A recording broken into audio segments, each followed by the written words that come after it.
would spend hours running, feet without shoes, heels bruised and toes blistered. Youngest of 5, 3 brothers and 2 sisters.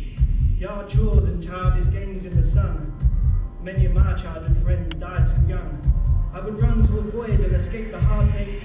I would run through acres of farmers' fields, sometimes to cope and, well, sometimes for the thrill. My feet pounded about the local hills and valleys, past through streets and down through alleys. I covered so many miles that I just couldn't keep tally. When I reached 15, a man offered to fulfill my dream of gold medals like I had seen on the TV. He said hours of breaking training while the sun's beaming and even when it's raining. But my boy, trust me, I know you can make it. I've been watching you with interest. Maybe, just maybe, you could be the best. With a bit of time and some races, I can get you into college and even make you famous, but that's just something that I just can't promise. 1,500 meters.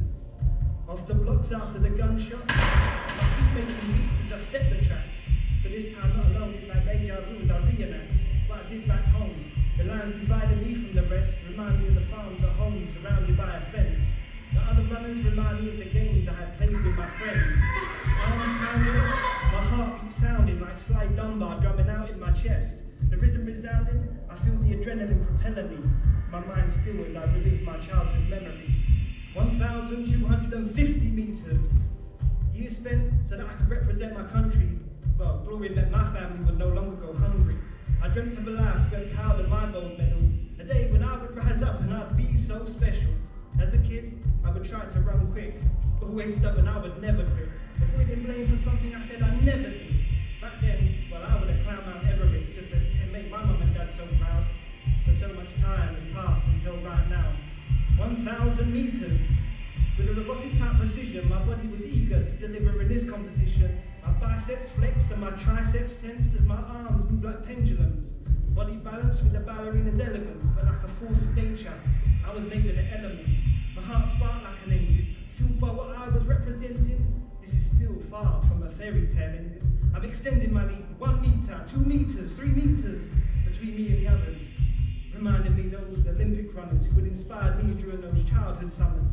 I could hear the crowd getting loud as I pound down the orange path to the finish. 500 meters. Like palms beating skins of tribal drums, my mind's calm as I'm seeing that final run. I was as a child, I played out these moments, running home against imaginary opponents. I'm like a cheetah, chasing prey on grasses, and speed and sleekness of motion as distance passes. Days training, in the sunlight and night's darkness, I took my opportunities and my chances. Every victory enhances seed of confidence. Lonely months away from my family, left with only letters for correspondence. The sacrifice and being unhappy now feels worthwhile as a goal to reach. I imagine ancient Greece and picturing the Olympians. I feel my spirits rise like I'm running with them. I feel a surge of adrenaline as I push forward, forgetting thoughts of training and feeling awkward. With every footstep, I near my destiny, overcome my fears and my nerves as I beat the old enemy. 400 meters. The sound of the crowd is ear splitting, but the sound is merely intermittent, because all I can hear is my heart as it's kicking. It's a natural rhythm, my arms are swinging, lightly hitting the orange track with my feet. It's gentle like a kiss between lovers when they meet. The audience is on the edge of its seat, but I can't see, all I can see is the finish line. Single-mindedness has made me blind, all I see is victory being mine. 300 meters. In my belly, my run feels rapid, and thoughts of breaking a record expels any build-up of lactic acid, extracting massive strength from my hamstrings, tendons and cartilage dampening, muscles pulling and contracting. As my feet stamping like a printing press, with every breath my lungs process, I invest energy in another step. Not just any step, but an epic step in history. 200 meters. Like an unleashed beast in running shoes, my feet released after busting loose. My body's cutting through, flying true like an arrow fired from a bow, as my muscles throw me along the terracotta road. Now alone at the head of the human herd, memories flooding of running while my legs burn. Now my mind returns to this moment as body fueled by training and emotion. Words of encouragement never spoken. Broken toenails and sore muscles, tough races and inner struggles. Slips and stumbles, but I kept my feet. Now 100 meters from victory. 100 meters. Everything slows as I see with a crystal clear clarity. Running's my #1 priority, while life merely a formality. My heartstrings are calming as they strum, as I feel new oxygen flooding my lungs. In the excitement I can't forget to breathe. I feel like I'm drowning in anticipated ecstasy. Vein strain as blood pumped from my heart. I push through the barrier with victory in my grasp. It's maybe 60 meters, maybe less, but every millimeter feels like a massive step.